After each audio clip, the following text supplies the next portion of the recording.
Well, good morning, everyone, and thank you to all of our guests for coming, and our members of the Maryland Complete Count Committee.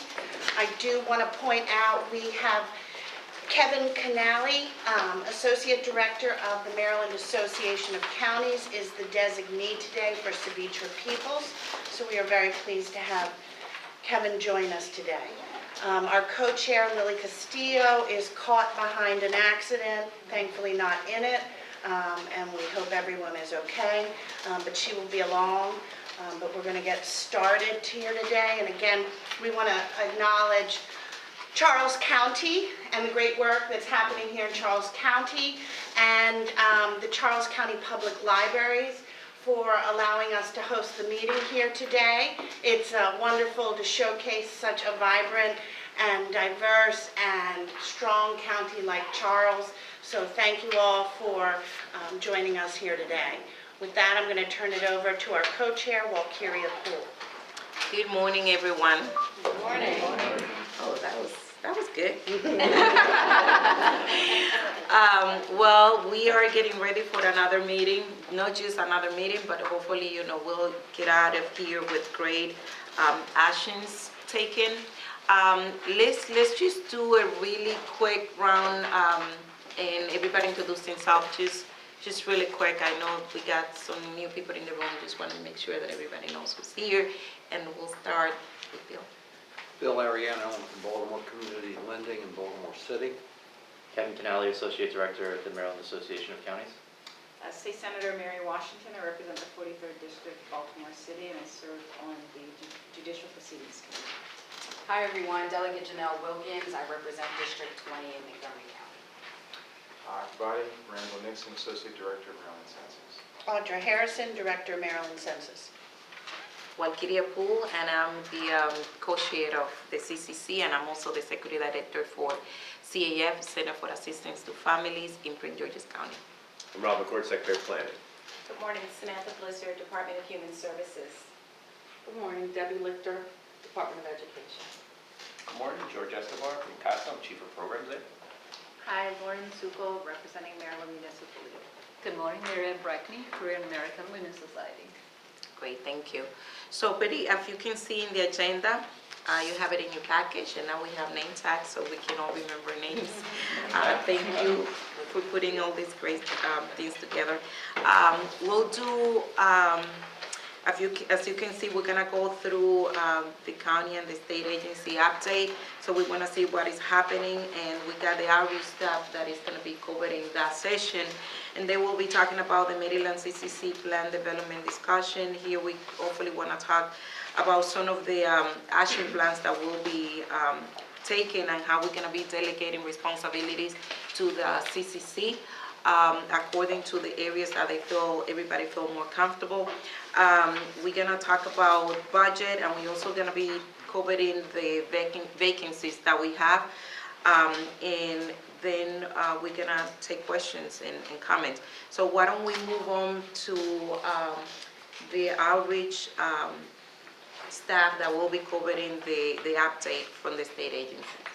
Okay, well, I want to acknowledge and thank our Census Outreach Coordinators, Udo and Yang, and John Watson. has what we term the Western Shore. John has the Eastern Shore. All counties are moving forward with CCCs. We have about 3 or 4 launching in the next several weeks that are doing their first meetings. From there, again, I want to acknowledge the Census Bureau staff we have with us today. Their fantastic work and partnership.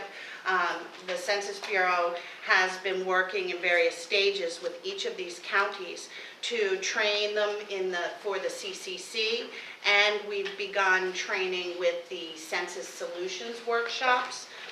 We will be broadcasting that to all counties to access over the coming days. It is an excellent workshop. Sonia has conducted it, did it here a couple weeks ago here in Charles County. It's fantastic. It helps the counties and everyone at the table really drill down on practical ways to promote the census with hard-to-count communities, what the obstacles are, and then how we can communicate to them and outreach in an effective way to get people to fill out their census forms. So it's great work on all sides, and we are successful. The counties are more successful because of the partnerships we're building at all levels. So the counties are moving along very nicely. You have reports in your folders that detail where each county is. Some have identified gaps. Over the coming weeks, we will be providing and compiling additional feedback from the counties on where their gaps are and where they may need assistance so that we can help identify how to assist them. And with that, I'll turn it over to Randall for the state agencies. Can I just ask a question? Yes. Sure. Like to ask her? Yes. Thank you. On the social media part, so you're saying that the agencies are agencies doing social media? How's the social media plan? Yeah, that's going to be part of the state agency presentation. Okay. And Randall can speak with that. He's been working with our Department of Information Technology and the various agencies to promote the census on social media. Okay, all right, I'll wait. So, Senator,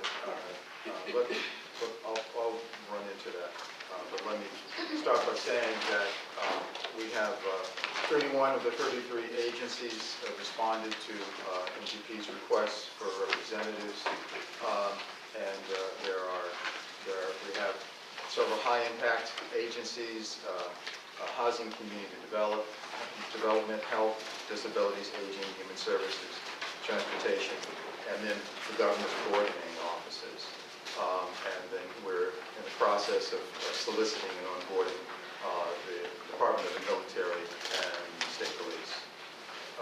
The social media plan is something that we are engaged in with our communications director. And what we're doing is we're helping to promote, engaging the agencies to promote the census by creating standard introductory language, which we have sent to them, and then combine it with the state agency's information on how the census impacts their specific programs. So we're encouraging them to do that, and then they are tailoring their messages for their specific needs and for their specific agencies. And that way we can focus on what I call WIFM, what's in it for me, and connect up the needs of the individual constituents and connect to them, create for them a sense of urgency about the importance of the census and what it means to them and what it means to the agencies. In addition to that, we can take those, the agencies can take those tweets and then expand them to Facebook and then to other communication channels. So we met, the state agencies met on August 27th. It's our latest meeting. We reviewed social media plans and how they're going to be implemented. We heard from U.S. Census and how they can coordinate with state agencies. We distributed hard copies of the agency workbook and spreadsheet, and I'll get into that in a bit. And we provided a mock-up of a rack card, a new brochure, which we are working on, which we hope to roll out to all customer service areas for agencies around the state. And we provided samples of pop-up banners where people are in lobbies and in queues. They can look at very large poster-sized pop-ups as they're waiting in line in order to get awareness of the census. And then finally, we reviewed best practices and then the next steps. So what we did was, in the process of trying to figure out how to manage the information, we have created a spreadsheet which is individualized to every agency. And each agency is going to be able to tailor the message to their own needs.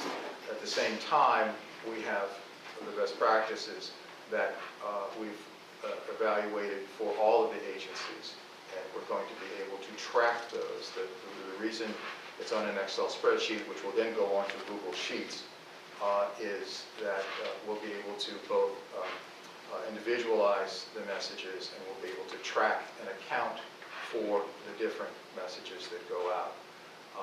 And so we'll be able to manage the process. And other agencies will be able to see what their best practices are, what other agencies are doing, and how to improve their messaging. And we're also working with the Department of Information Technology to quantify and create metrics so that we can know in more or less real time how each agency is doing and how we're doing overall.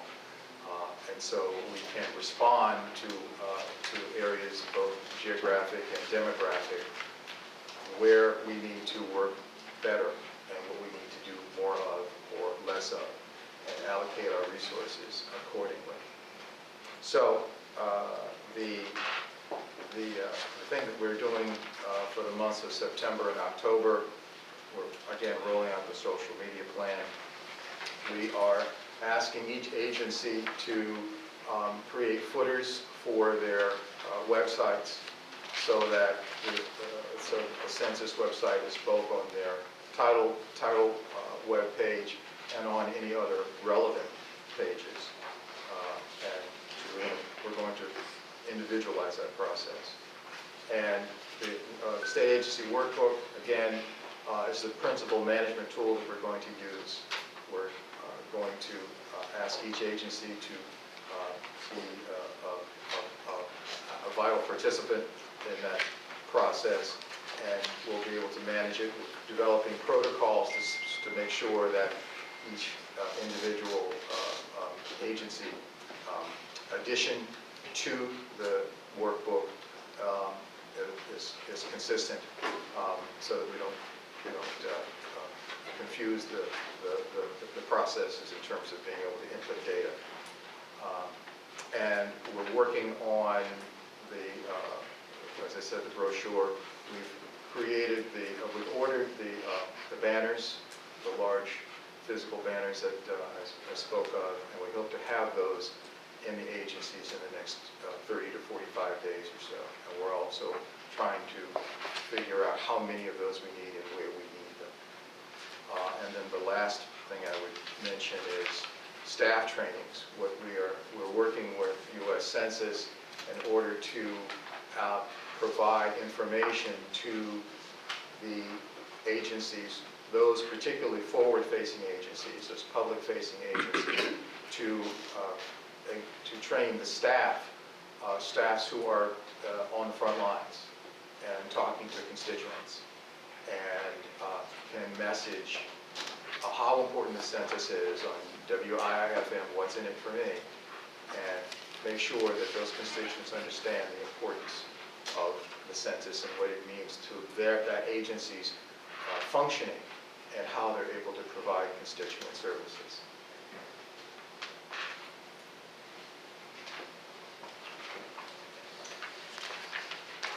Is there going to, I mean, this is really complete, I think, on the state agencies. Is there going to be anything done statewide outside of the state agencies, which I think is probably what you're asking? I mean, the state agencies are captive. I would hope that DO-IT actually does provide the support. We sometimes get lost in the technology versus the social media. So is there a social media plan statewide outside of the state agencies? That's also my question, so they're specific to that. And then I guess as part of that, how much of the overall enumeration are we expecting the social, our agencies to account for? In other words, I'm sorry. No, I mean, you can answer his question, but just in general, how much are these agencies accounting for the overall enumeration? Because you're right, that's not the Okay. only people that need to be counted are people who are interacting with our front-facing agencies. Right. Well, the overall plan is something that, I'm not focused on, I'm focused on the state agency issues. So one of the questions that you raised, which is a very good one, is what percentage of the population we're going to reach through the state agencies? And that is something I've been working on. I need to delve into that more deeply. So that's a good question. So thank you so much for this update, Randall. It sounds like the state agencies, for the most part, they're adding on social media components, they're including materials, and they're working within their existing work and their charge as agencies and just adding in the census information, right? Okay, so that's super useful. The only thing that I'll add is that I think for particular agencies that there are specific strategies where that agency can really help us to get out the count. So for example, I think I said this in an email a couple of months ago, but I think Commerce Department having connections with our major businesses, we have awesome big businesses and small businesses here. So for example, Under Armour, we should be working with them and partnering with them through Commerce and the Governor's Office for them to donate 100,000 census t-shirts, 200,000, 1 million census t-shirts, right? I think, our major corporations like Marriott perhaps might be willing to engage, whether it's in kind, whether it's providing some resources for printing or things like that. I just want to encourage us to also think strategically about certain agencies, in particular Commerce. I'd love to see them really engage our business community in a big strategic way. So I just wanted to see if we could work on that type of engagement. Yes, and one of our responsibilities is to reach out to the business community. So we have had discussions with the Maryland Chamber of Commerce. They have a new federated process where they can reach out in turn to local chambers and be able to disseminate information without the members having to join both sets of chambers. So and that's something that we're going to be engaged in. Commerce has a huge reach. Great, so we can expect to see some engagement with Under Armour and other With the big, of our yes, okay. PG&E, had a conversation with them. So Okay. they're very enthusiastic. That sounds great, thank So, you. yeah. Madam Chair, would it be possible, just as a follow-up or to amplify Delegate Wilkins' comments, to invite chamber or get a designee or representative from the chamber and some of those agencies that have the ability to reach out to the broader public? Because again, the bulk of my questions today and concerns and what I'd like to make sure is in our report is, do we have a handle on how many people we think currently live in Maryland? Then, if we're doing this big focus on the agencies, exactly how many people do we expect these agencies to touch and to enumerate? And then what's the gap? And then who are our partners that are going to get us to the additional 6 million or whatever, that number that is not going to be addressed for here? Because my huge concern is that, and again, I appreciate the report, but so much the bulk of what we've been doing is talking about the state agency message, and there's no Maryland message about Maryland as a whole. So, for example, MTA, are we, social media buy, are we buying, are we boosting the messages of the agencies? Are we buying, MTA is an entity of the state, are we buying ads on the side of buses, on the public transportation where people will see it? Those are the types of buys, and that's something the state does.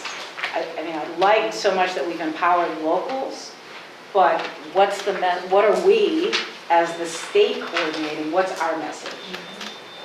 So I don't know if that's going to be in the Well, secretary's report or the budget reflected in those, but I definitely think that those are things, media buys, the door-to-door, what is the state messaging happening? And that we see the counties as amplifying, right, the state message, and I don't know that we have a state. These are really good comments, and I believe this is something that we can talk about our discussion for the budget, because we have to think about a marketing campaign that put all the components together. These are just pieces, but right now they're all in different places. We need to put it together, and it have to be effective, and I think for that we need the resources, and we need to have a plan. We need to hire, someone that can help us put all these pieces together so we can really target the population that we need, and there's no missing gaps. So I think this could be into the discussion that we're going to be moving ahead with the budget. Because it's definitely one of those items that we want to highlight in there. But before we move in, I want to make sure that we can go back to both the report that Audra put together, which is wonderful from the county. I think it will be good for all of us to take some time and see what are each of the counties doing, what are the gaps that are missing. If we know of anything that we can integrate there based on our donations or strength to make sure that it's included. I think this is a really good report. Thank you so much also, Ringo, for the state agency report. I think one of my goals is that we can also have the opportunity to meet with the Secretary of the State, so we can have the opportunity to show them, once we have this marketing plan in place, we can meet with them and present something that is holistic, that is complete, that they can work, that we can all work with that. And also, of course, we can draw it down to the county assets. We want to go back based on the report that we have with the other put together from the different counties. Sorry. She was on the phone the whole time. So based on the counties that we have, it will be great that when we meet with the county execs, we can help them kind of fulfill what their CCC is already doing and strengthen those. And of course, Audrey is doing an amazing work in matching what are the strengths that each of us has, and also the location where we are geographically, to work with each and every one of the county execs. Time is short. We don't have a lot of time, and and I heard this year we're gonna have a lot of snow. I don't know, I just heard that. So we need to make sure that we work pretty fast, and we work with a plan that is gonna be impactful and it's gonna be successful. Before I move forward, let me just have the co-chair introduce herself. Good morning, Lily Castillo. Sorry that I was on the phone, but it was a big accident that kept me away from being on time. Thank you, everybody, for being here and getting into the process of making it happen. Thank you. All right, so is there any question, comments based on both of the reports? I want to make sure that the entire committee has the opportunity to. I just have one question. We do have a lot of social media updates. How do you capture data? All of those state agencies are adding social media census messages to their regular social media messages. So how do we capture our message was actually heard or viewed by the audience? We have access to that through information technology. Okay. And I have a partner in information technology who I am working with, who's very conscientious and is on top of that. And we are doing weekly reports on that once we get started with the process. Can I ask another question? It's data related. I totally agree that we're not going to reach all the hard-to-count populations, obviously exclusively relying on a plan that just includes state agencies, but at the same time, I think state agencies are key in reaching those hard-to-count populations. So I'm wondering, listen, I think the state agencies have access to a lot of data. We know where the hard-to-count populations are. Do we have effective profiles, without overgeneralizing what those populations look like? But I imagine we can run some analysis on figuring out where these hard to count populations are. For example, what the Medicaid enrollment looks like in those areas. What has been the traditional, what types of services are these folks in these areas being provided? And then create a tailored plan from the state agencies to penetrate those areas. That goes beyond messaging, but so that's key in being able to train the personnel in the right way, right? Because if we know, for example, if there's a high Medicaid enrollment in a particular hard to count area, then we know that the key to reaching those people in terms of the state agencies, you could talk to a lot of state agencies, but it's not going to be. And I mean, the eligibility workers that are going to be working on Medicaid enrollment, those are going to be the keys to the interface between the state and those population, right? So I'm wondering if we can use data in a little bit in a preventive way. I understand you guys are going to be doing what the market penetration is of the social media later on, but I think we can use data now to figure out what a tailored kind of plan is, and then interact with the agencies to see if we can put that on the ground. If that makes sense. Well, isn't a lot of that available now through Rome on the state website? So I Absolutely. think So it's the interlay between Rome and then the state aid, right? Like the Medicaid enrollments, the number of driver's licenses that are, whatever, right? Like I think there's a variety of different state services that penetrate that area, and then that way we know how those people are going to be interacting with the state. So we come up with a plan that's kind of more tailored to those hard to count areas. Yes, George, if you could, the Medicaid enrollment, that's a nice, potentially discrete piece of information that we may also have. I'll take anybody on these suggestions on particular indicators and try to overlay that on top of the data center. I don't sit there and do that myself, but try to see if the data center can overlay those things, and then we can see where we have these overlays happening. Right, and then you could do tailored trainings with the staff. Even within the hard to count area, we see this is a hard to count area, as Lauren said, it shows up as hard to count. But if we know that we're providing service in at least half of this area, then we focus there. If we're only providing service in a little piece of the area, it's a different approach. Absolutely. Than if we have at least half the area covered already. Right. So I see what you're saying. Yeah, I think certain techniques like social media work for everybody, right? But I think in order to really penetrate the hard to count areas, we got to look at all the tools we have. And if we're gonna, it makes a lot more sense to tailor a staff training, for the staff that's actually going to be interacting with those people, right? Rather than do the same kind of training for everybody. So I think that can inform everything. I'm sorry. On that, and for each agency, do we have goals for how many people each agency, so based that, we get that, we can anticipate how many people, we know how many, getting back to the broader question of how many people do we think actually live in Maryland and work towards that goal.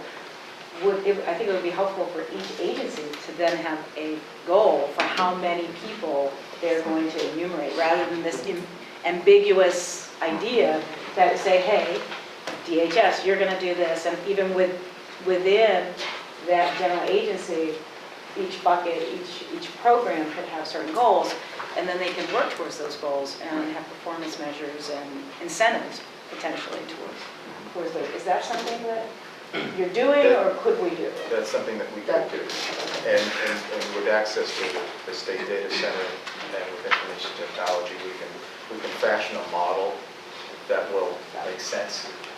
And that's something that we can. I think that should be tied up with the marketing plan that we have, setting up goals and how we're gonna evaluate the impact for those. I think we had already a lot of data that we can use, given time, given that we don't have a lot of time. We need to work with a very aggressive marketing plan that would allow us to work with each of those agencies and set up goals specifically for us to target and have a way to evaluate the impact. Do we have a marketing company helping us put that plan together yet? Has that been, is that out to contract yet, or what agency is going out to contract on that? or are you going to be hiring a marketing company? I mean, as we go back to you, the message has to be consistent also for the population, not just for the agency. The agencies have a certain goal, which is they want to ensure that the count is complete enough so that they can get resources. But the other side of that is that how do you convince a person on Medicare, or a person on Medicare that English is not their first language, on how important it is that they do cooperate. And it would seem to me that that would be something that is going to be a little bit more difficult than some of the other pieces we're talking about. So are we securing a marketing firm for this, or outside resources? I have been looking into it, and I have been looking into whoever has an existing marketing contract with the state of Maryland, to see if that's a possible add to their. Get it off the shelf? Yes. Yeah. Yeah. Otherwise, it's going to be, God, it's going to be tough to get it through the process. Yeah. Potentially, yes, but looking at what we've already had in place is what we've been doing to try to, and that, my finance guy in the department looking at what's in place throughout the state that we could potentially add on to, or add a task order, or an additional piece of a scope of work to carve out their census. And then looking at whether or not bringing somebody on just to do that, how quickly they can come on board, and what can they do for the amount of time and number of, I don't know if we're going to measure until after it's all said and done, actually, like, enumeration, but the number of touches to make sure that people get the message in the way that makes most sense for them. So make sure there's multiple touches to the people that we're worried about most, to make sure that they're getting different forums, different media, to figure out how we can push that along. So I've had those discussions also. But there's as you know well, from being part of the state government, the concept of. It can get awfully challenging to get something through quickly. Right, and I'm working on that also. So, go ahead. I was going to ask, and to piggyback off of the senator's comment, is there a way that we can reach out to a local television station or several television stations to see if they're willing to donate 10 seconds, 5 seconds, whatever, just say Census 2020 coming up, register, and a little ticker at the bottom with our website, just to say it's coming soon, and maybe have a list of, just really quick, a list of some of the benefits of utilizing this site and registering, making sure that you're informed. Have we considered that? So on that topic, I think Bill asked a really great question. I think we need to figure out, we're in September. So I want to have a concrete plan, I think, coming out of this meeting, given that a lot of this, I think we would agree, is a media and marketing strategies. The ad buys that you just mentioned, the radios, it's our designing, our materials, and we need to spend significant resources on that. So, Mr. Secretary, I just want to get a sense from you, given we've been meeting since April, so in terms of us identifying a company and a media and marketing plan, when to get a sense of a timeline, and how long have we been looking into this? So just really quick before you move on, just want to say we officially gonna get into the plan development discussion. So we'll jump into the next item in the agenda, which budget is the one. And I think this is the one that we want to play most of the time, because I think we have an idea. We already know what we need, so it's just getting things concrete. And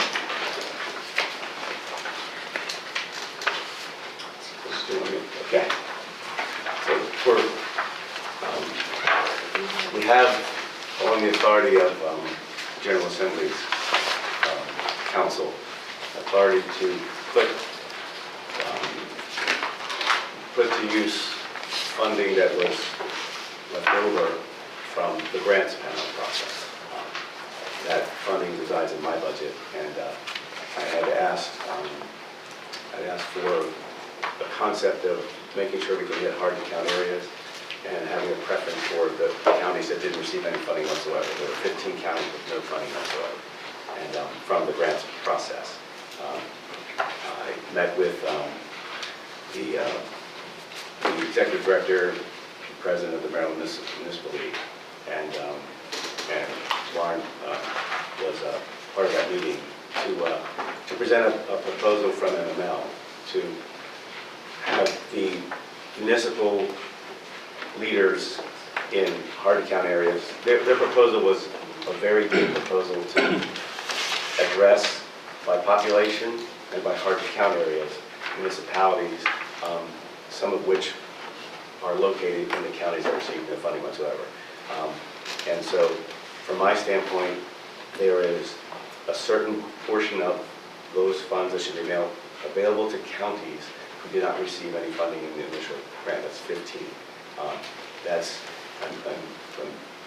trying to figure, is it an equal share to each of those 15 counties, or a proportionate share based on either population or hard-to-count population?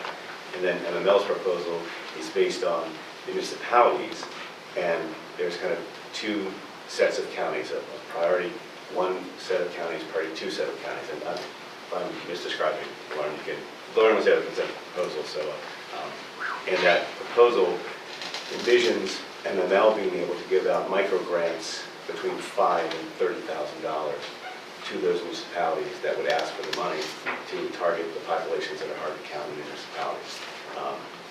So population-based, whether the county itself received funding, and whether or not, what proportion of that population, that large population, and previous responses. So it was a well thought out proposal. And I have our attorney taking a look at whether or not the process of transferring funding kind of in bulk to MML would occur, and what kind of grant agreement would be available between us and MML to accomplish that on behalf of the municipality. I could go with a 15 county, from MML standpoint, from a NACO standpoint, go from a 15 county simple grant agreement that could require a truncated format with a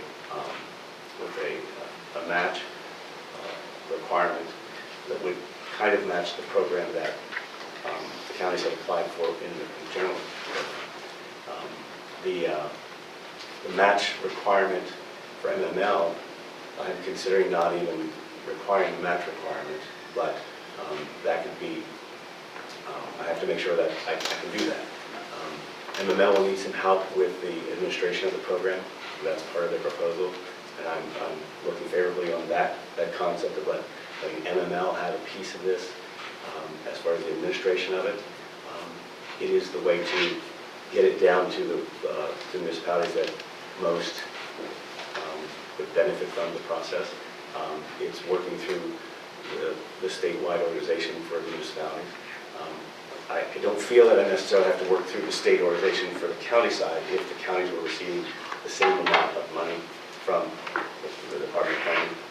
My threshold would be that a county would not receive anything more than the lowest amount that a county received in the grants process. And so between those two concepts, I have to get my legal side to say, you're clear to do this. That could account for almost all of the money between the $900,000. I would like to be able to reserve a portion of that money if I have some leeway to amend the proposal from MML and to make reasonable grants to the counties, to make the balance available here. But I don't feel that the balance available, I think we have an obligation to carry out the intent of the grants program to, in a sense, light up the rest of the map, because it's a kind of a central part of Maryland issue at the moment. Western Maryland and Eastern Shore, if I could give assistance there, I've been able to effectuate the rest of the grants program.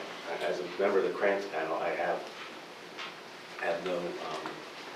problem with trying to, in a sense, spread it around as long as it's going to do good, as long as it's going to be effective. And I think with the way that MML proposed it seems like it's an effective way to do that. The fact that a lot of hard-to-count populations are in municipal locations would free the counties up to focus on more rural areas and rural concerns with the amount of funding that the county would get. So that is, it's unprecedented to have a grants program. It's unprecedented to have the money left over. And trying to make sure that there's a balance between MML and MACO from the perspective of, does it accomplish the goals originally set out by the grants program, which is furthering that purpose for which that money was allocated by the General Assembly. And then it furthers, I think, the goals of the CCC to make sure that the hard-to-count populations are addressed as, in a sense, far and wide as possible. That's the general concept that I'm dealing with. I have to make sure that if any portion of that isn't going to be sanctioned by my council, that I have to make adjustments based on that. At the same time, exploring the concept of a provider for marketing, for Right. social media, for focusing on profiles of the kinds of people that we need to reach. And so I'm entertaining that prospect also. And certainly the funds available to the CCC that are not the funds from the grants panel would be at least $250,000 anyway. So regardless of the money that's going from the grants panel to fund a proposal that I got from MML and to divide balances up between counties for MACO, there's still at least $250,000 that the CCC can plan on having available to it. I'm getting confused. I was an English major in college until I got a master's later, so I'm still having, so it's 900,000. 900,000 was from, that's the rough number, that's Okay. the remainder of the Census Grants Panel program. Okay. Okay. And you're talking both counties and municipal governments? Right. And, all right, so, and then you're talking roughly 650 out of the 900? Or is it 900 plus 250? I'm looking at this as a 900 plus 250. Okay. But it depends. If I'm not able to do everything legally that I want to do, I have to figure out, is there another way to do that? Do I have to have a whole series of, if I funded 45 municipalities, for instance, that's 45 more grant agreements in addition to another 15 grant, that's another 50 or 60 grant agreements that I have to administer. And so I have to figure that piece of it. But in general, I'm thinking between MML and MACO, I could account for the monies that were left over in the grants program. Can you sole source to that? I think I can, All right, but you need to get, but I have to figure out what kind of agreement that would, it would be a grant agreement. It would be a grant right, agreement. a grant agreement to agencies representing local government, basically. Well, depending upon the infrastructure they have to accomplish it. I can't say MML, here's a check for, even $100,000, without them being able to deal with it. The question is, can you sole source to agencies? And you all probably, It's a challenging question. So, yeah. I guess I actually have a broader question. Yeah, sure. Right. So one of the cool things about participating in sort of national organizations, so I should say NCSL recently. So for example, New Jersey is spending $7 million for their complete count committee has $7 million. Other states are spending, right? So so if we're going to have a media buy, I don't know how much 250,000 can do. If we're going to have, with what, again, I understand, I think we're getting, and I'm a planner, so I can get into this. We're not a grant-making entity. We are an entity to count everybody in the state of Maryland, right? So so I would just say as members of this committee, so our goal, so the question is not sort of necessarily, so what will achieve that goal, right?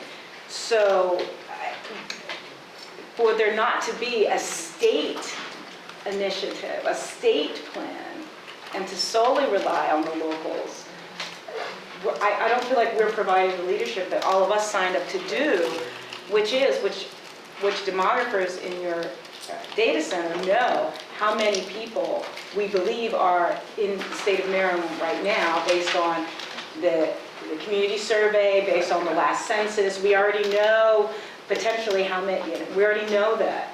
So how do we get to that number is what we should be spending this $900,000 on. And so I think you've heard that, signs on the side of buses, hiring a marketing firm, hiring people who are going to coordinate our efforts. All of us have participated in activities where you have these various silos running all around, and you're like, oh my God, I need somebody to actually coordinate all that. That's where we're going to be. I mean, the initiatives that are wonderful that are happening on the ground in our counties, but we are the state leadership, and right now we have not given ourselves the resources to be those leaders. That's where I think that money should be spent. I've got a question, Secretary. Do you have the plan with you so we can all see it and get an input? I didn't want to present a plan that I couldn't do. If legal says I can't do it, I can't do it. My plan would have been to have a proposal that said MML has, let's say, approximately $400,000 worth of money. $300,000 of that is $5,000 to $30,000 micro grants, and then there's an administrator, and then a pot of money that is for overall census promotion through municipalities as a whole. That's the general. I mean, I think the general gist of it is the media campaign is really important, and a lot of it is being done at the national level that we can tailor pretty easily.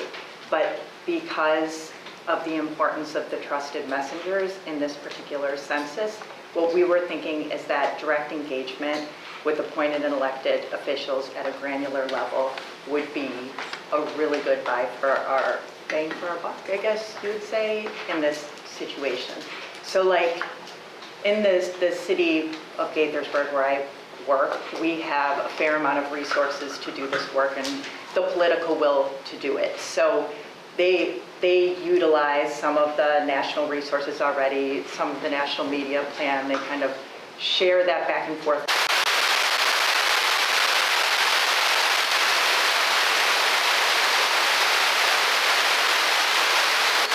Their churches and at public events, at public meetings, that sort of thing. And that's just, you can't design a flyer to get people from terrified to fill out the census to, I see the importance of the census. And I think we definitely have to do, cast a wide net, do as much as we can with the buses and that stuff, but it needs to be a conversation between people as well. And I was just thinking that, the more local level conversations that happen will be more impactful. And I think that's sort of the structure of the complete count committee for each state as it is, right? That's what the census sort of intended, is that we kind of funnel through and out so that we're bringing in as many trusted messengers as possible. So on the trusted messengers piece, though, our trusted messengers have never been government. Our trusted messengers are people who are leaders in our API community. They're going to be the faith community leaders. Right. There are going to be folks who maybe want to work with us and partner with us to hold those types of community events. We're going to need language translation that all of the CCCs can use so that we have those materials. So I think that if we're looking at the proposal, and so we don't have a written, we've been asking for a budget for a couple of months now. We don't have a written spending plan to look at? Nothing? Okay. So I just want to say, if we look at our budget and our priorities, what is being proposed is that we're giving this chunk of money, not prioritizing it on what we all agree is our marketing plan, what we all agree is our plan around our ad buy and getting our message out, creating a great message and wonderful design and being out in the community, but giving those resources to our governments who aren't always the most trusted messenger. I think that this warrants a lot of discussion. It sounds like there are only two. The governor put together the CCC of various community stakeholders, and I just want to know who all was engaged in this idea, proposal,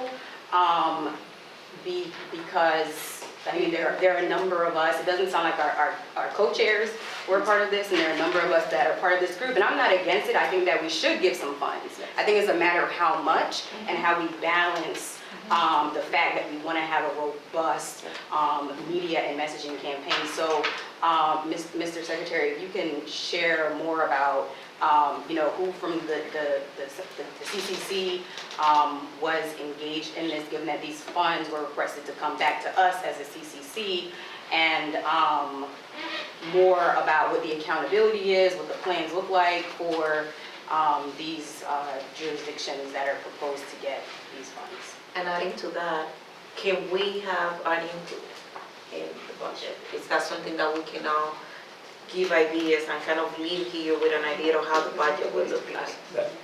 That's what we're talking about right now, all right? The concept that the $900,000 is available is based on the advice from the Office of the General Assembly's Council. So that may be used to fund the operations of the Complete Count Committee. And it's the Department of Planning, if it chooses to do so, use the unexpended and unencumbered funds for the census program to support the operations of the Complete Count Committee. So it's not as if the money got deposited to the Complete Count Committee's account. I have responsibility to account for that money. It's unprecedented the money was made available. I don't know if New Jersey had a grants program. I don't know if any other state had a grants program. I reference it just by the amount of money, the expenditure that's required. So if it's not part of this, then maybe one of the things we could ask is to ask the governor to make a special appropriation. But the task that we have before us is, again, it is created to give a grants program. It is created to support locals, because often we ask them to do things and we don't provide them with support, but it does not relinquish the responsibility of the state for us to provide leadership and to have a message, and that's what I think our co-chairs are part of, and that's what we're a part of. That's the point of understanding, wow, okay, so given that other states are really putting a lot of money behind hiring firms, buying ads, doing TV, in addition to the local community associations, the business communities, in addition to buying ads in neighborhood association. There are people buying ads in neighborhood association, newsletters. So that is the kind of large purchase. Those are the kinds of things that we could be and we should be doing. And so when we look at what we do with this $900,000, which is not 7. And we're running out of time. Right. Because my concern next year is presidential election. We're gonna be bombarded by all this media, all this message. We don't wanna be in the mix of that. We wanna take advantage now. We wanna make sure that it's not coming from any political side. Yeah. We need to make sure that it's coming from the locals. And that's why we need a marketing firm that can help us get the input, and we can get it out there. We can empower our local leaders so they can start using it before people get messed up with the wrong campaigns. So we need to. No, and I think we're all saying the same thing, right? I'm wondering if we have the opportunity to look at this the other way around. Can we build a budget ourselves? Can we build a budget based on the need? And create, all right, let's say, I mean, I'm no expert, right? But I'm sure we collectively can come up with a plan on what it takes to create this marketing plan, social media buys, and then we create a budget based on need, and then we have a right balance. We have the right balance of what we need for the marketing. We have the right balance of what we need to get out to the I forgot how you called it, but the extremes, right? The places that are under-resourced right now. And I think we could do both, Yeah. right? I don't think it's a question of either or, but it sounds like the 900 to 200,000 balance isn't really necessarily going to address either. Yeah. So I think we're kind of going against we're kind of defeating ourselves. Like, I think we could look at this a bit in a different way and kind of create our own budget. Of course, it's under your jurisdiction, but I mean, I think we could find the right balance. I think that's a great idea. In the next month, hopefully, by the time we come back here, we have a plan. Right. You've done your due diligence in figuring out the legal due process, and then we move forward, we execute the budgets. Secretary, and also I believe it's extremely important at this point because we have lost a lot of time to have a goal set. In the next week, we're going to have this resolved, so we can make an extra meeting. I believe each of us will be more than happy to sit back again in next week and know our budget and keep working, because at this point, we're stuck without having any result, and I think we're here, like you mentioned, we're here leaders looking forward to move the state and help the state to get the right results, and we need to have it soon. We cannot wait for another 30 days, in my personal point of view, because 30 days is a long time, and then the Christmas season is over, and we're done.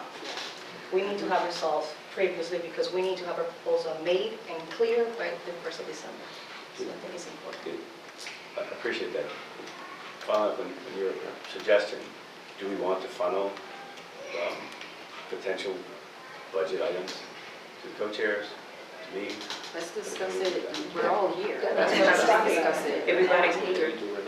If we can kind of create percentages on how we want to split the budget, and then the items, we can, figure it out later, but at least we know how we're going to split the percentage of the distribution of the budget. And so we're talking about the pool of money, I think this is really important.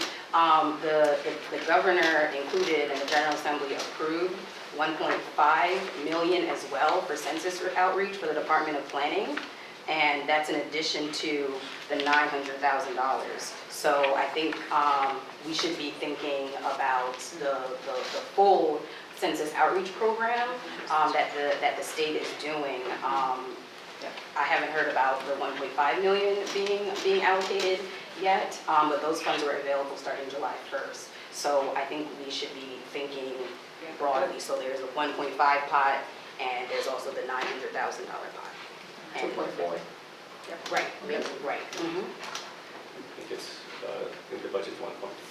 1.1%. That includes some of the people that you see here. So there's positions in that budget too. And we're going to make sure y'all keep it going. Can I just add to everybody's comment? I think when it comes to money, it gets complicated because from our last meeting, some counties did not even know about the grants available, so they were not really happy when they showed up for the meeting. Let's forget about what kind of budget is available for this. Let's talk about each county. Each county has a very different population, and one message may not work for every county. So can we discuss what's available for some counties in terms of resources, in terms of their outreach activities that they have already completed or they are pursuing? I think we talk about social media all the time, but we are neglecting those hard-to-reach populations. I do social media. I have a Twitter account, but I don't use it. I have an Instagram account, but I don't use it. But I do use Facebook.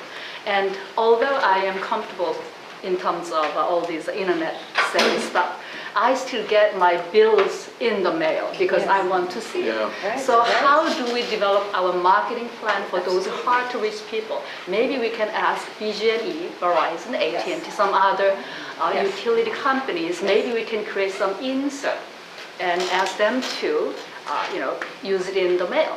I think we need to come up with some solutions to different levels of audiences that we're trying to reach out. And then perhaps, how much will it cost? Maybe it's free. Maybe Verizon will do it without charging us any money. Maybe Under Armour will do PSA. I think U.S. Census also has their national message. So how do we piggyback on that to tailor our Marylanders to complete the census. And I think doing the marketing plan is very essential, and we are, as you both said, running out of time. Yeah, the other thing that also might be helpful too, and I'm sure you have demographics on this, is that certain counties have certain hard-to-reach populations that are different than other counties. Not only ethnically, but income, Yes. language, I mean, we can go down the whole list, and I would think that planning might have at least some kind of statistics on that, which would also help to then figure out where this money should be spent, how it should be spent. You know, I mean, otherwise you're talking $60,000 per each of 15 counties if you go on the 900, but some counties might need more, others less. But more importantly, I think is the message, how is it going to be spent? And what are the outcomes that are going to be demanded, no matter whether it's planning or MML and MACO that, you know, you're utilizing as an outlet for this. But, you know, banks, I know at DHCD we actually did get some banks to put stuff into the bills because everybody gets their bank statement every month. And, you know, I think that's also starts to open up some other resources. But what's key to that is having, that's why you hire, you have a marketing firm, someone who's in charge of scheduling the radio, because there's the earned media, which we could get. We might have to these earned media opportunities, having each of us speaking in the different communities on the radio, getting the, I think there's somebody on our board that's our media connection, so working with that person to get, you know, the morning census taker minute, or that's what you're paying for when you hire the marketing, is that coordination and making that determination and having access to that data. And just for the record, I do support that. I would put part of our budget should be about giving those that didn't get anything something. But again, we have to make sure that we're just giving them something, but we also need to take our responsibility, making sure that all of their individual efforts are successful And consistent with the plan. consistent with the plan. I would love to That's see somebody's job. this marketing firm to meet with us and kind of do a strategic planning meeting where we help them, kind of will give our inputs into them and how we want this to be developed. So this will be like a working session where we're gonna be working with them specifically, because we all have the ideas, we all have, you know, the great motivations, but we don't have the time to put it all together, you know, and we don't have the expertise either. So they can help us put all these together and we can be more effective. And jumping into, I was gonna ask a question for the MML. Do we have a proposal that you guys provided, or? We had an idea. Ideas, And I okay. think that he's seeing if it's even a possibility at this Okay. point. But I think, you know, this idea that each county would have different, and require different messages based on different hard-to-count populations, that's even more argument to kind of funnel out the resources that way. And it's equitable somewhat because all of the counties belong to MACO. Right? Sure. Is that correct? All 157 municipalities belong to MML. And it certainly doesn't need to be, you know, the whole lion's share. It's just they have those connections with the trusted messengers, not government necessarily all the time, definitely, but with the church leaders and with the different, they just, you know, there's committees and things like that where people know who the movers and shakers are at that level that can connect with people. If I can try to hopefully help us have some consensus, I think one of the things that we all seem to be in agreement on is around this media and marketing aspect. And I think yes, and the CCCs, absolutely.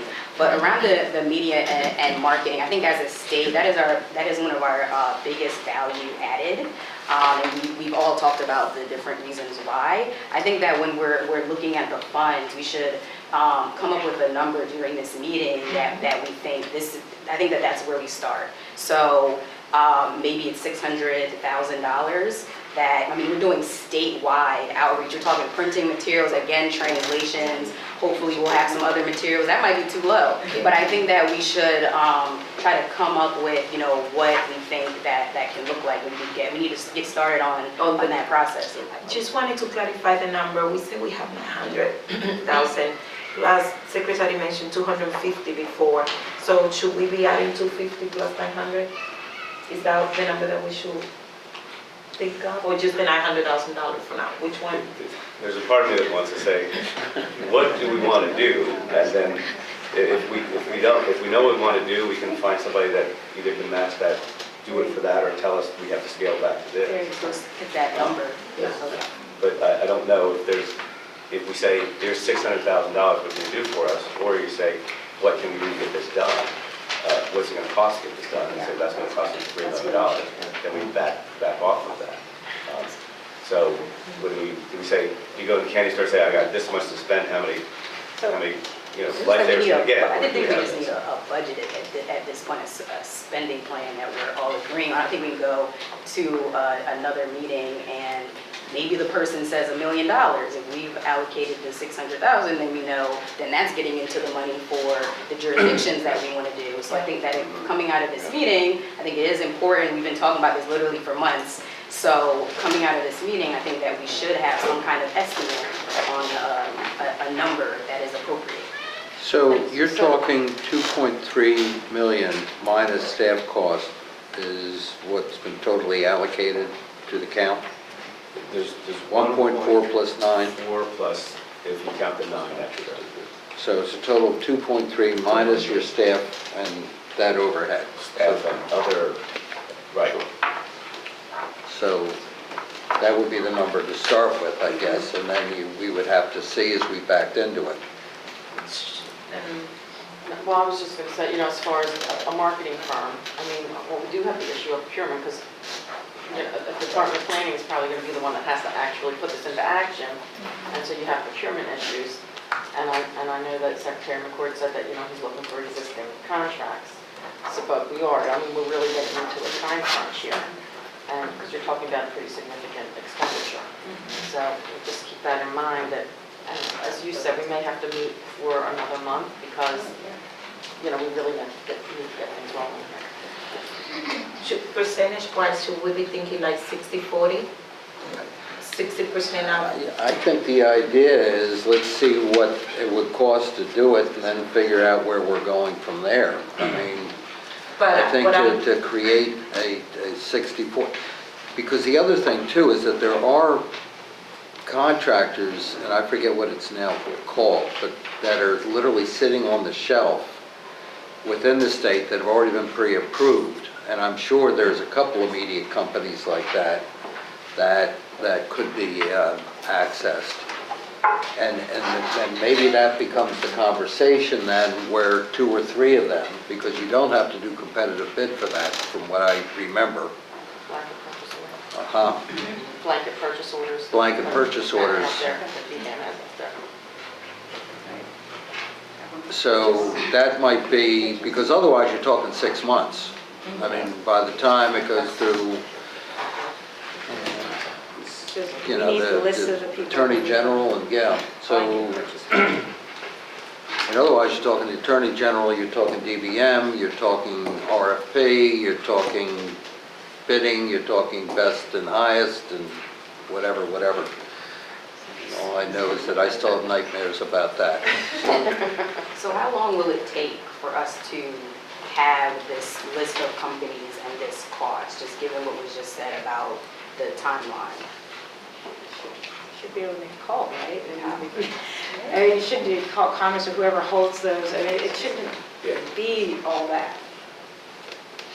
And to share that with the chairs, and then maybe they pitch us, or maybe we say, hey, if we wanted to do X, Y, and Z, I would suspect they would respond rather promptly if they're looking at upwards of 1 million. We don't know. We don't say all that because I do believe we have to invest in the counties. I personally don't. I'm not comfortable subcontracting out this to MML or NACO. I think that if we do give grants, we could give them directly, as we have been doing, and so making sure that they're part of it. But I do think getting a real number about what we should do would be good.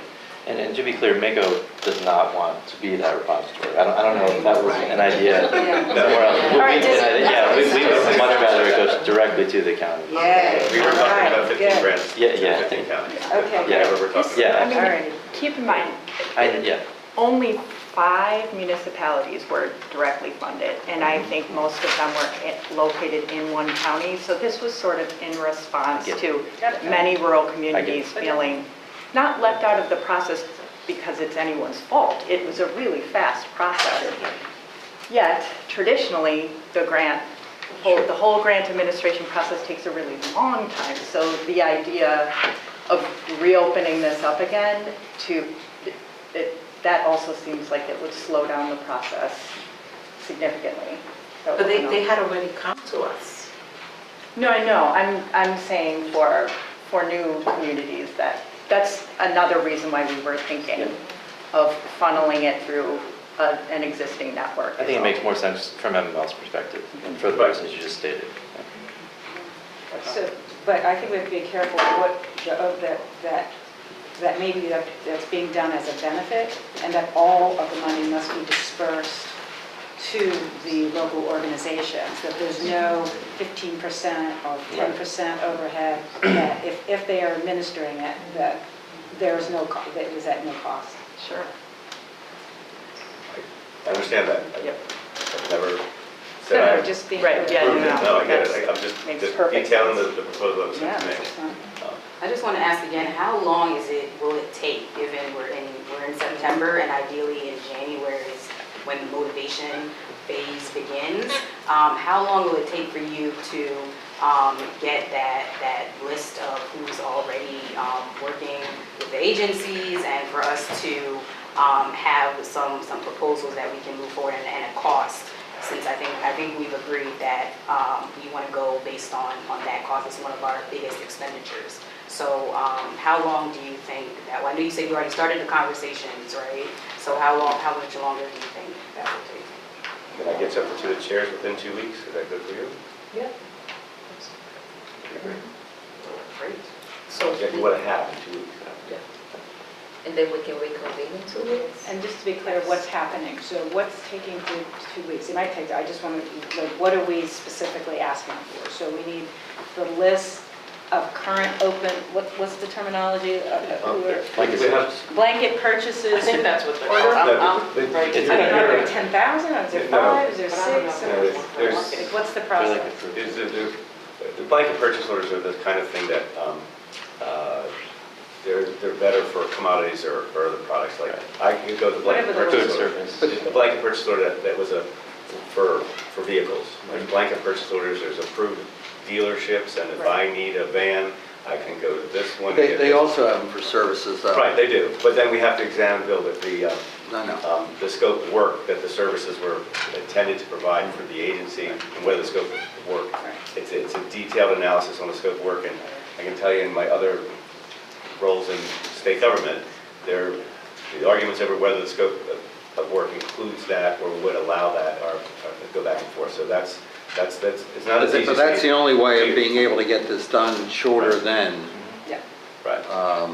a 6-month process. I That mean, is we're the really way. behind the 8 ball on this right now. And since the chairs asked for our willingness to meet in two weeks, then, and we all agreed that, then that would mean we would need that list in a week, so that the chairs could then distribute it to us, and then go from there. And so I think, again, given the urgency and the importance of this, that certainly the governor's office can make this move quickly, and then we have an opportunity to look at it and have us convene to make some decisions.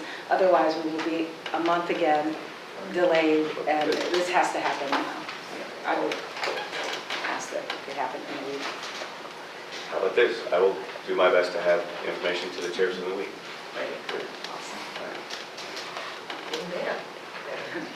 Can I add, so forgive me if this is going way too much in the weeds, but isn't there also a possibility that you can amend an existing contract with somebody, like a community organization that has already received that funding, and amend their scope to add this, restrict that funding to go 100% to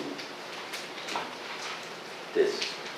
What I'm saying is like, you know, if in 2 weeks it turns out that, you know, you make an assessment that there's no way you can modify the scope of these existing people with these blanket purchase orders or whatever, and it's just not, I mean, I just don't want that to be the end of the story. No, right. You know, it'd be great if we can like figure out, I'm sure there's another way that we can, like maybe it is amending, maybe it is amending an existing contract that you already have with somebody, Right, right? if Montgomery County got, If Montgomery, yeah, or or you're saying that, pick a county that got somebody from the funded. existing, Not a county, not a Not a government county, entity, but it needs to be a whatever. nonprofit. But we're not process, okay. you know, yeah, if you could look into that Yeah, possibility, just so that like, Take, not take a look at it, but I can tell you from attempts when I tried to do that, it's worse. it gets tied up in the same nonsense of Yeah, 20,000 people looking at it and then still Yeah. having to be able to justify it. It gets, so it gets real hairy real quick. oh, God.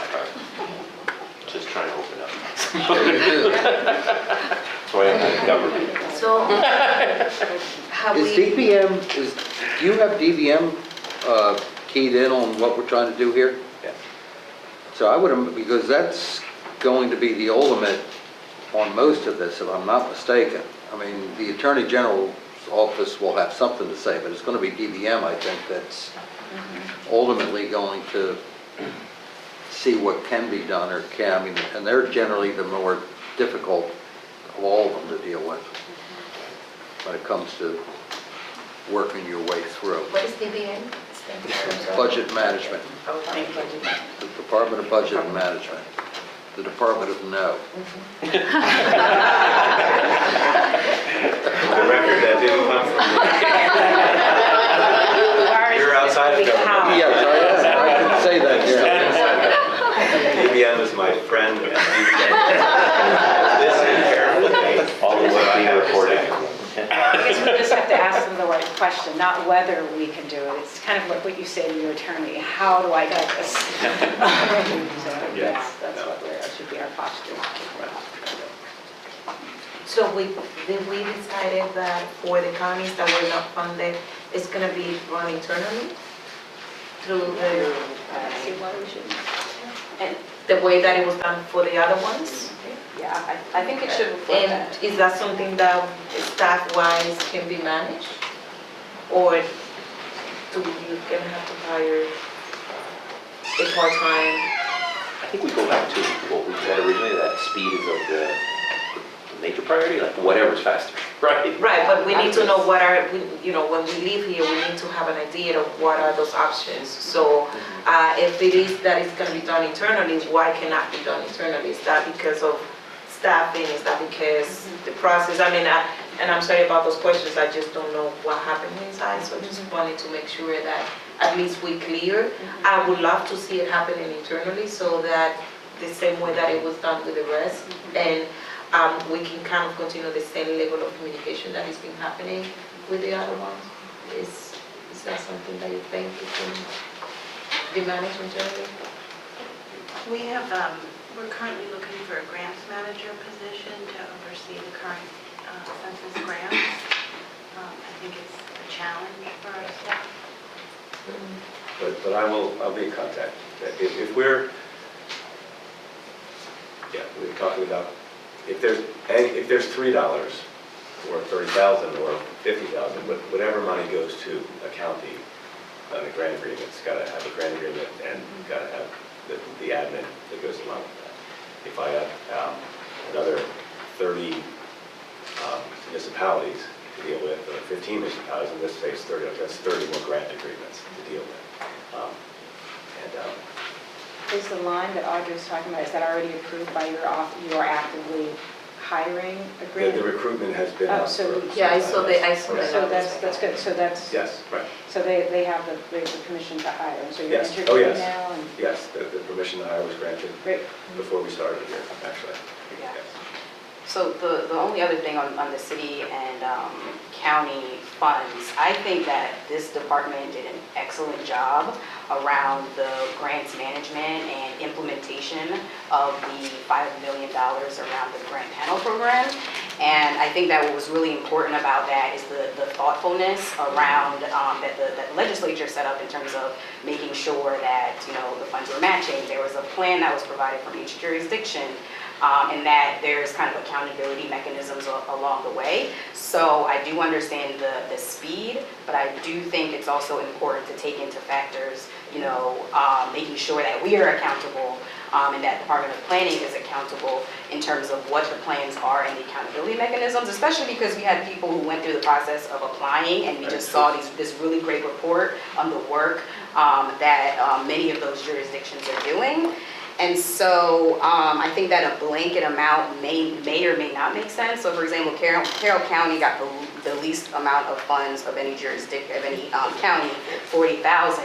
There are jurisdictions in our state that literally have a fifth of the population size as Carroll County. So if Carroll County has a robust plan and they have a certain population, they got $40,000. I'm not sure how much it makes sense to then give another jurisdiction that's a 1/5 of the size and maybe, you know, just getting started, the same amount. So I do think we have to be thoughtful around how that looks and have the same kind of accountability that we know the Department of Planning, you know, has done with our grants panel program. So I'm on board with the remainder of the funds after we make sure that we have our marketing and media plan together. I'm on board with the rest of those funds, but again, I think the plan and the accountability and really thinking through those amounts. Yeah, it has to be proportional. That goes without saying. Yeah, it has to be. That's what I said initially, that I don't know if it's a proportional based on Hardin County, that's the same way with counties. Yeah. Simply, you know, one size fits all for the 15 doesn't address the issue unless you combine it with the concept that a municipality, that some municipalities have more population municipalities in the county than the rest of the county is. So that analysis has to happen to make sure that a smaller county says, well, I only got this much. Well, but you've got 3 municipalities that got this much, so therefore you've covered this much population. Frederick, for example, I mean, not a rural community, Frederick City, but Frederick City is the second largest state in Maryland, and I think Frederick County only got 80,000. 80. So yeah, it's a complicated mathematical. And that's a growth area, it's projected to grow, and so there's that, taking those considerations. Yeah, and has grown And it has significantly since the 2010 census. So, I just want to add, and you double that because of the grant matching requirement, so it's actually $160,000 at least in economic activity for census outreach. And that's the amount they applied. Correct. They applied for 80. They applied for 80, they got 80 Yeah. from the state, Right. and then there's the And then matching the component. 160. It Okay. can also be done through in-kind services, volunteer hours, so, and Yeah. cash as well. Great. right, so the matching part of $4.1 million with the grants allocated is basically $8.2 million of effort happening, right, which is great. We try to continue that also. So you don't have any problem with the county, municipalities and counties being funded in some way? No. Yes, after we determine the amount and a robust marketing plan for our state, that's our responsibility, yes. So should we start thinking about a date to meet again? I know we have another item in the agenda, but I just want to make sure that if we're looking at the 2 weeks timeframe, we'll be looking maybe September 24th to meet in 2 weeks. Would that be good for everyone? Yep. It's a Tuesday, and they will find a place. I'll take care of No, that. perfect, thank you. Tuesday, September Tuesday, 24th at 10 a.m. I'd say. And we will have call-in capabilities. Perfect. Can we have coffee? I don't know, that might not be in the budget. I'll bring coffee. As long as everybody's still nice to me, yeah. Oh, we were great. We'll put it.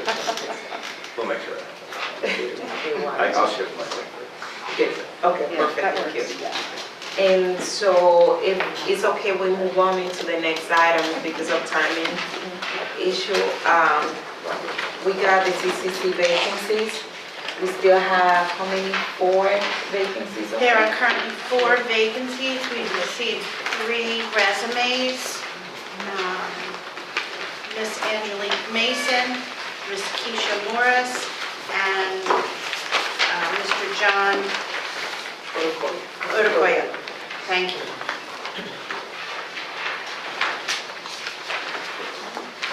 Should we, is everyone comfortable adding up those 3 people into the CCC now?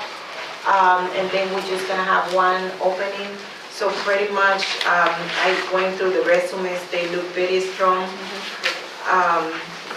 Very diverse as well. And that way we only have 1 person that we're gonna have to recruit. Is everyone okay with voting? All in favor? Second. So that is, All right, so we've now accepted all 3 members. We I'll get a accepted- letter out to Get a letter them out. on board them as soon as possible. we have 1 more. Might I suggest that perhaps Commerce and the Governor's Office can identify a business? Again, some of the businesses I mentioned earlier, some of the ones that are headquartered here that should have a stake in the future of our state. So I would love to see us have one of them at the table. That's a great idea. Could we have someone who's really well known throughout the state? Perhaps that person can add, the popularity or something. People will listen. Yeah, I mean, we only have 1 spot left, so perhaps we can ask someone who's really well known throughout the state or even nationwide to join. I heard of those 4 here. It's just an idea.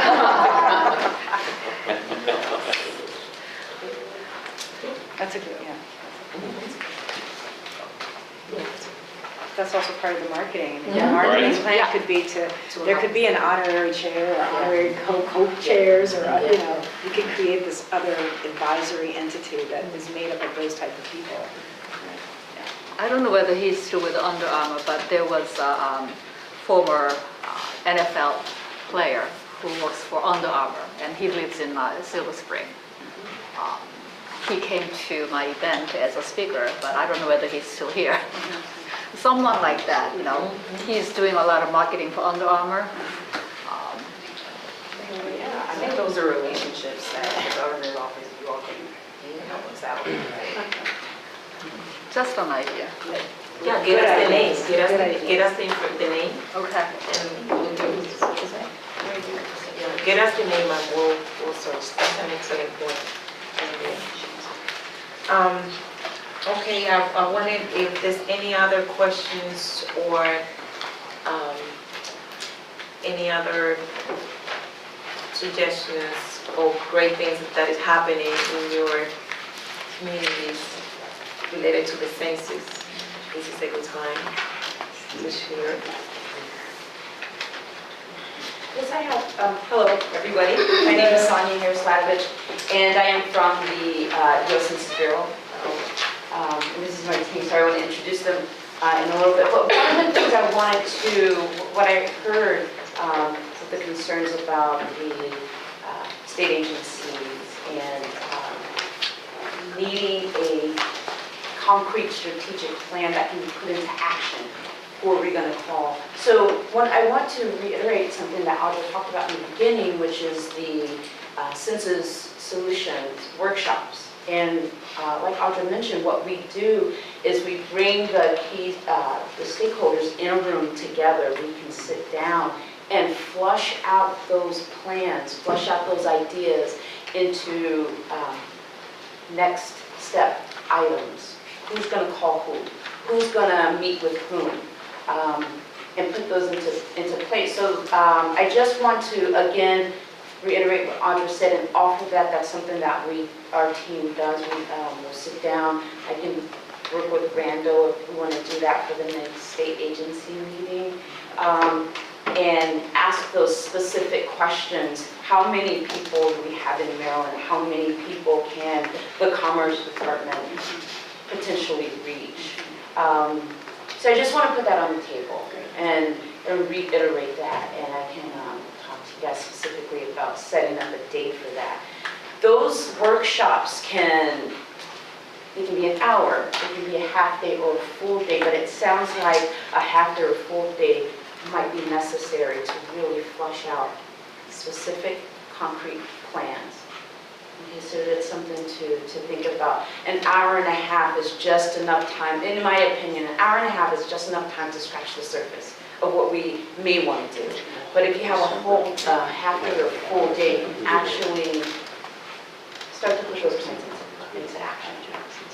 So with that said, I would like to introduce my team. So I'm one of the lead partnership specialists in Maryland, and I'd like to introduce our team. Most of us are here today, some of us are doing other events, but I just want, we've met most of the people in here, and then there's some new people, we have new people on our team, so I just want to make sure that they introduce themselves. So with that said, I'll put our newest partnership specialist right on the spot. My name is Chris Farrell. I work for the United States Census Bureau. I just came over to the partnership side. I was at the field side before on the actual working on the listing and enumeration of Maryland. But it's a pleasure to meet everybody, and it's looking forward to the 2020 census. Good morning, everyone. I'm Quinn Kendall, Calvert County, and here as a veteran.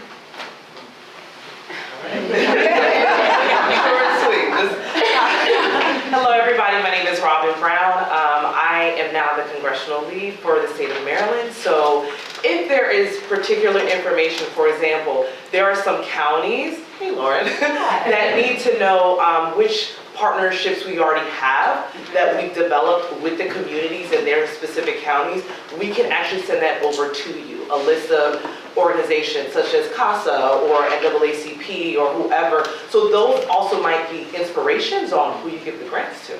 So, Robin Brown. Hi, I'm Ashley Roush. I'm a partnership specialist as well. I am in all of the rural counties in Maryland. So I hail from Western Maryland. I'm also on the Eastern Shore. So I hear a lot about funding. So it's really why I wanted to come today to hear about the plans for that. I think you have some great ideas. I would be doing a disservice though if I didn't say this, so I'm going to go ahead and say it.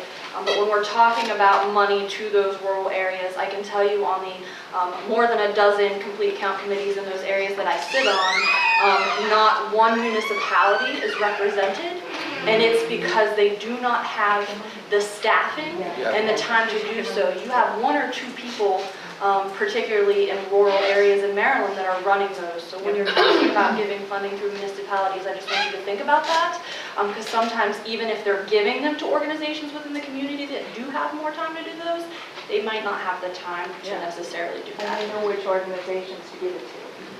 Correct, but sometimes they don't have the time to even do that and manage that. So again, I would be doing a disservice if I didn't speak on their behalf on that issue, because a lot of them have expressed their concerns to me. But yeah, so I'm sure. So it's a big difference from the city of Gaithersburg and the town of Oakland, you know, as far as staffing is concerned. So any questions you have about rural communities or anything that we're doing, we'd love to share what we're doing with you, so please just let me know. Morning, everyone. Lee Osbury. I'm from Calvert County and working in St. Mary's. So I'll take this time just to do a quick plug. Next Monday, we are having our first complete count committee kickoff. We'll make sure Audra and the team gets the information. We have it. Out. You're already ahead. So thank you for your time. It's always a pleasure. Oh, Brad. Oh, I'm sorry. My name is Yes, we Brad have a couple Nielsen. more. Yes, I'm go also ahead. a partnership specialist on the other side of it. On the other side of the room. So, thank you for your time. I'm so glad. I represent Charles County, actually. I've actually lived here for 13 years. I have 2 high school children here. So everything that we talk about, like the state CCCs and county CCCs, is, we're all vested, have have a vested interest, so this is amazing. So we will make sure that we meet everyone for meeting, again, thank you. Well, thank you for the wonderful job that you guys are doing. Thank you to the complete town committees. I think we have a very successful meeting. Thank you for, secretary and the staffing. You guys do amazing work. And I think we're gonna see each other in 2 weeks. Yeah. The 24th. Thank you, Jennifer. We'll have coffee and water. We'll have fun.